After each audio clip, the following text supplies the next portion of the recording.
version 4.2 has released. Well, it released a little while ago, we're a bit late on this one. Been a few delays due to real life, but we're finally here. Anyway, this patch is quite significant as it does contain quite a large engine upgrade from Unreal 4.23 to Unreal 4.27.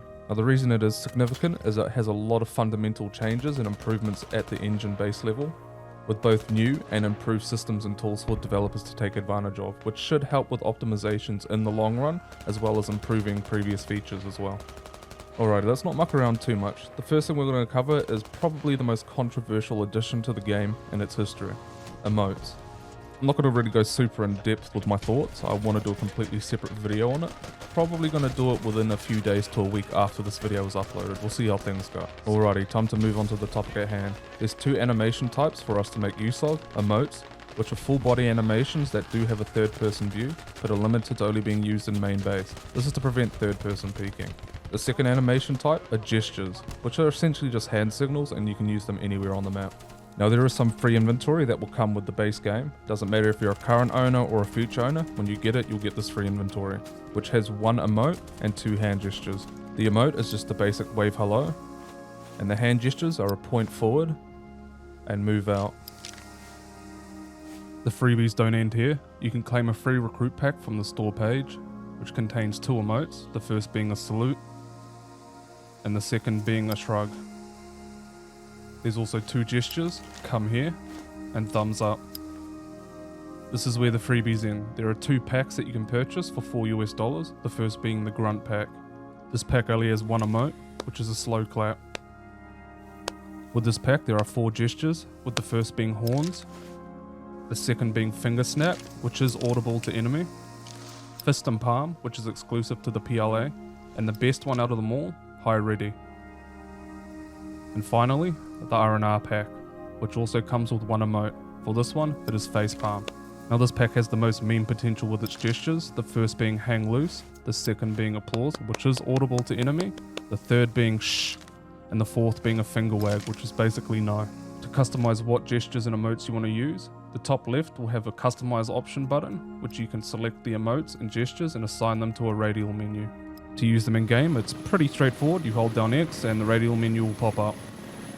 The hotkey is shared with another function, weapon zeroing, but they do not affect each other as you cannot use emotes or gestures while in ADS.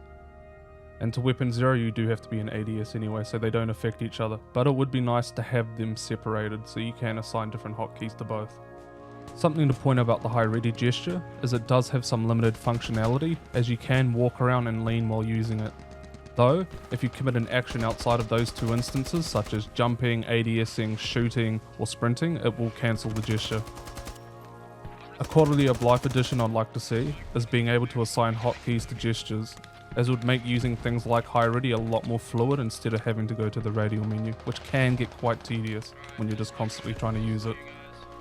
The U.S Faction has undergone a complete aesthetic overhaul. Previously, the U.S Faction was more so representative of a transitional period between 2015 and 2019 in terms of camouflage and gear. The newer models are more so representative of the UCP replacement, which was around 2010-2015 from memory, which the new models are using the replacement, which was OEFCP. The clothing and gear also match this time frame too. Instead of a singular variant, we get both a desert and woodland variant. Here's how it is in comparison to the previous U.S Faction aesthetic. Let's go into a bit more of a deeper analysis on the changes. Having a closer look, you can see the new facial models are a lot higher quality. The previous models weren't bad, but they did have a bit more of a cartoonish look in comparison to the new. Getting a little closer, you can see there is quite an improvement in the skin complexion, as well as additional details like morning shade, and even a little bit of dirt. There's also a noticeable improvement in the helmet models. The texturing and detail alone is a huge improvement, especially the goggle strap. Now look at the vest and rig setups. The pouches are definitely a bit more detailed on the newer models, while the magazines on the older model are definitely a lot better. The Blackhawk Serpa thigh holster has been replaced by the Safariland M17 in a battle belt configuration. The M17 also replaces the M9 model. Now the new glove models are superb. There's a lot of detailing and definitely a huge step up compared to previous. Now the same can't be said for the new pants. They're quite tubular and very jagged. They look very unnatural in comparison to the previous models, and this is mainly due to the try count being much lower. The new radio model looks off as it's sitting on top of a bag strap and kinda looks like it's been glued on, while the previous model was inside a pouch. The newer model does have a slight advantage, as its height is slightly lower compared to the old model. But that is pretty much cancelled out anyway by the bulkier kit of the new models. Now we're going to have a look at the Rifleman roles. We'll be looking at both Rifleman 1 and Rifleman 2 for the U.S Faction. Just like the previous comparison, the new facial models are a huge step up, while the older ones had more of a cartoonish look. Getting another closer look, we can see that the skin complexion is definitely a lot better on the newer models, and again, some nice dirt detailing. Now there's one thing I noticed that took me by surprise: nose hairs. The artist took the time to detail nose hairs. I'm not sure it's quite needed, but it's a nice little detail either way. The vest setups are similar compared to before, with the texture detailing being a lot better on the new models, aside from the magazines. Moving along to the side-by-side comparison of Rifleman 2. Just like the two previous comparisons, the new facial model is definitely a step up, though the old model isn't exactly bad but does again have that cartoonish look about it. The old Rifleman 2 did have some nice detailing when it came to the morning shade, but again the overall detailing of the facial model and the skin is definitely better with the new. Now I'm probably sounding like a broken record at this point, but the newer models again have better detailing in most aspects. Now a nice little attention to detail is the vest setup differences between the new Rifleman 1 and Rifleman 2. Now let's get back to the old vs new comparison.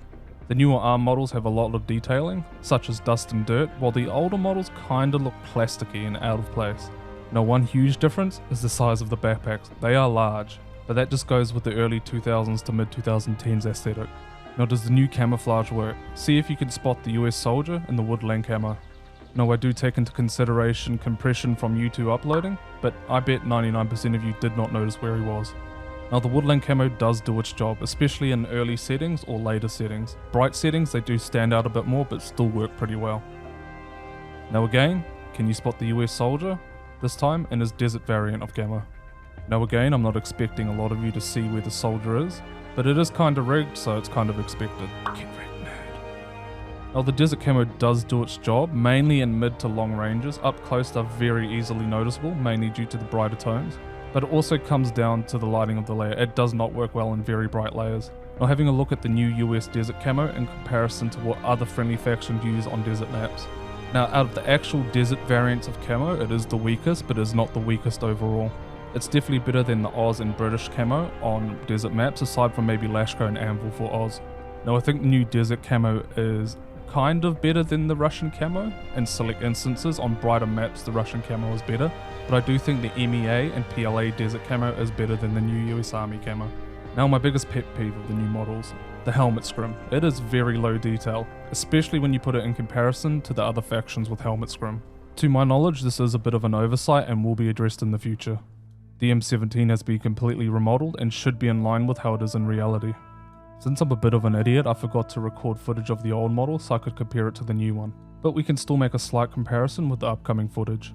The M17's reload animations have also been completely redone for both empty and partial. I like the new animations, they're very well done and do suit the weapon, so it does have that level of authenticity. As mentioned at the beginning of this video, this patch had a huge engine upgrade, so we're going to cover some of the things involved. First, we're going to look at DirectX 12. Squad now launches by default in DX12, though you can go into graphics settings and swap back to DX11, though you will have to restart your client for the changes to take effect. Along with DX12, we got FSR upscaling support, which depending on your PC configuration could net you anywhere from minor to moderate performance improvements at the cost of image quality. Also take note that FSR is only available while running DX12, so I managed to do some benchmarking. All the settings were the same and were played on the same layer of Yehorivka at full server capacity. So let's start things off. DX11 on both 4.2 and 4.0 are running roughly the same, just with a higher max FPS on 4.2. So to start things off, let's look at DX11. So the frame rates are pretty comparable between 4.2 and 4.0 running DX11, with a slight increase in latency and a pretty decent uplift in max FPS, but everything else is relatively the same. Though under the hood there appears to be more differences running DX11 on 4.2. So running DX11 on 4.2 saw CPU load increase, and the thread load was maxed out at 100 across the board non-stop, which is kind of an oddity. There was also an increase in RAM usage from about 500 megabytes to a gigabyte. Now moving on to the meat and bones, DX12. So there was quite a decent uplift with the max FPS and a slight reduction in the lows, though the average FPS did see a minor increase. So as expected with DX12 there is an increase in frame rates, but this also means when you end up having drops down to the lows, you'll notice it a bit more than compared to running on DX11. Both the average and max CPU load has seen a decrease, while the max GPU load has seen an increase. Now this is to be expected with DX12, having a slight decrease in CPU and an increase in GPU. It's just how things go. VRAM usage has also seen a bit of a reduction by about 500 megabytes, but RAM usage has seen an increase by about 1.5 gigabytes, which is quite a bit of an increase. This reduction in VRAM footprint is definitely going to be beneficial, especially towards those people with GPUs that have low VRAM. Now the increase of RAM usage, that could cause problems with those running 8 gigabytes worth of RAM, but it should just scrape on by. Now let's have a look at FSR. There is a definite improvement in stability across the board, everything from app latency to the frame rates. If you're going to run quality or balanced for FSR, you're probably going to have a RAM increase usage in comparison to just DX12 by itself or DX11.